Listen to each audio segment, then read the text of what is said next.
time passed, a couple years passed, my grandmother dies. And it's a Friday afternoon. And I go, and I'm Sabbath observant. And my mother didn't take too well to my whole change of life. She, obviously, this doesn't go great when your child converts not only out of your religion, but on top of that, they go all the way and they're Orthodox. And you can't eat in their homes anymore. It's a big deal. So it's Friday afternoon, and my mother says, we have to bury your grandmother immediately. I said, Mom, you're Catholic. You are Cuban. Bury her Monday. I can't go Saturday.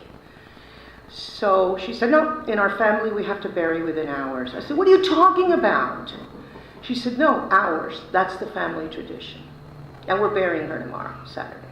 So I went to my rabbi, my family is going to disown me. They've already disowned me once. They're going to disown me again. This time they're really going to sit Shiva. It's going to be awful. What do I do? And so he gave me like 1,000 ways around it. All of them included me sleeping in the funeral home. And making Shabbat in the car, right? Because he wasn't going to skip Shabbat, right? I mean, it wasn't. Now, I got to tell you, honestly and from my heart, this was right at the beginning of my conversion after a very long path. Had this happened today, I would have made my way, after much Torah study, on a Goyish donkey somehow, pushed by a non-Jew, or whatever it would be. Had it happened today, I would have been at my grandmother's funeral. But it was too close to what had happened, so I didn't go, which hurts me till today. So my mother said, you don't come to the funeral, that's the end of our relationship, goodbye, you're done.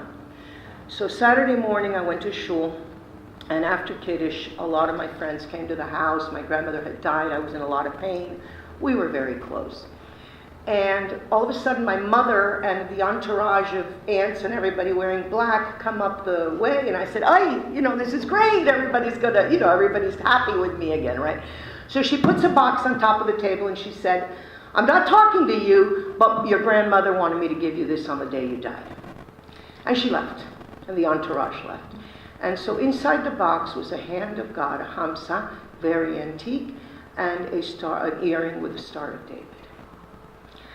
And I just fell back into that chair because I realized then, at that instant, I realized I had never given a moment's thought that I could have come from those conversos or those people from Spain. In my head, I was just coming through a dark tunnel to my light, which was Judaism, which is what was calling my soul. I was coming there, but I didn't know I was coming there from anywhere except a place of let's say, spiritual longing. So I got the box and I said, oh my God, my grandmother is speaking to me today, and she's telling me that these are my roots. Because otherwise, why would she be doing this today, on the day of her death, right? So on Monday, I go to my mom's house, who's not speaking to me, but she said, look, we're not going to find a little box that's got little Hebrew letters. It doesn't exist. Is that what you're looking for? It doesn't exist. The family was not Jewish. We've been Catholic for centuries. There's saints and there's priests and there's nuns and I don't know what you're looking for, but the family's not Jewish. Mom, please. I was begging. Of course, it wasn't going great. Her mom had died 3 days earlier. Now I'm pushing for the genealogy, right? So finally she gives me a box, and in the box my grandfather, who was the first cousin of my grandmother, had written a family tree going back to 1725. All Catholic, names, anecdotes, very good tree. And I got the tree and I contacted a genealogist in Spain, and I didn't want to tell him I was looking for a Jewish connection. I didn't want to tell him that because Spain is so anti-Semitic. I didn't want to come out with that. So I called him and I said, I want to find my direct maternal lineage. And he said, oh, why? I said, he was an ex-priest. So I thought this was a great guy. I didn't want Baba Mises, I didn't want stories, I didn't want anything, I wanted the truth. If I wasn't Jewish, I wasn't Jewish from the lineage. If I was Jewish, however, in the back of my mind, remember I hadn't been able to convert my daughter. And since Jewish lineage was so important to me, because here I was with my Catholic kids, then I wanted my kids to be just as Jewish as me, even if they didn't, but I did. So he said, "Are you looking for royalty?" And I said, "Yeah, I am."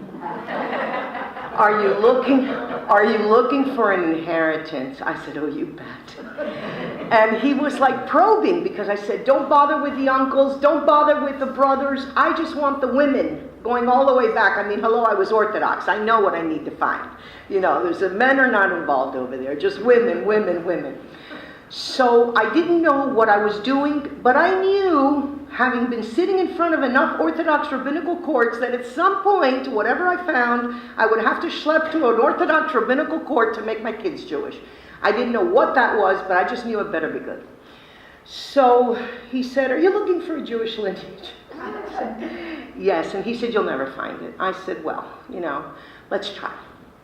So he started going to Spain, and he lives in Madrid, and I said, "I just want birth certificates, death certificates, marriage certificates, one after the other, women, women, women, women, going all the way back." And he started, and it went very smoothly. Catholic Church records are very special. So back to 1545, I was able to go, and the records were very standardized. So now I had boxes of every grandmother, a total lineage going back to 1545, and showing cousin intermarriages right and left. Everybody was married to only a cousin. Cousins and cousin, the endogamy was rampant. I even went to a geneticist in the University of Miami, and I said, "Could this be like why I'm so nuts with this?" Really it was crazy, but I was certain that it was a Jewish lineage because, number one, they had always lived in the same place. Number two, I could see their occupations from the records.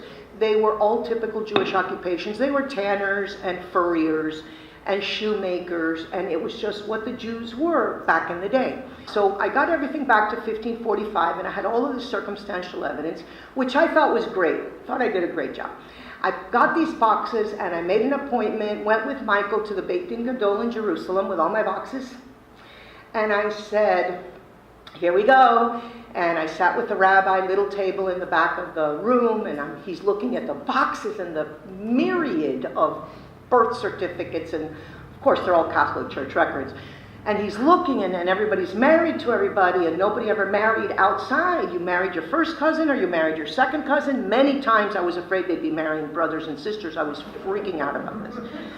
So I go back, and he said, "You've done an incredible work of genealogy. It's amazing what you've done." He said, "But where's the Jew?" I said, "What do you mean, where's the Jew? Look at the hand of God, and look at the Star of David, and he said, "That's beautiful circumstantial evidence, but you need to find me a Jew in the tree.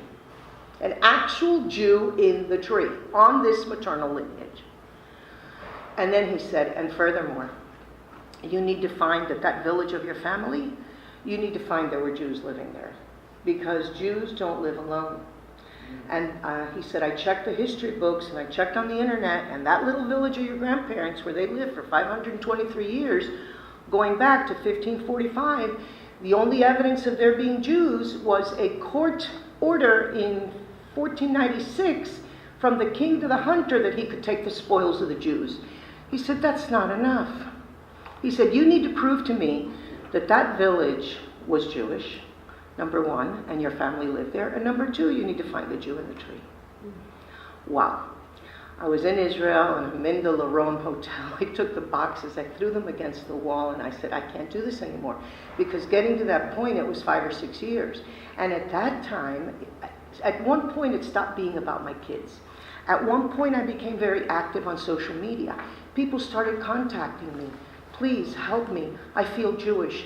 They contacted me from Honduras, from Peru, from the Philippines, from Hawaii, from Thailand. "Please, look how far you've gone." Except I have a big mouth, so I was a big mouth on social media.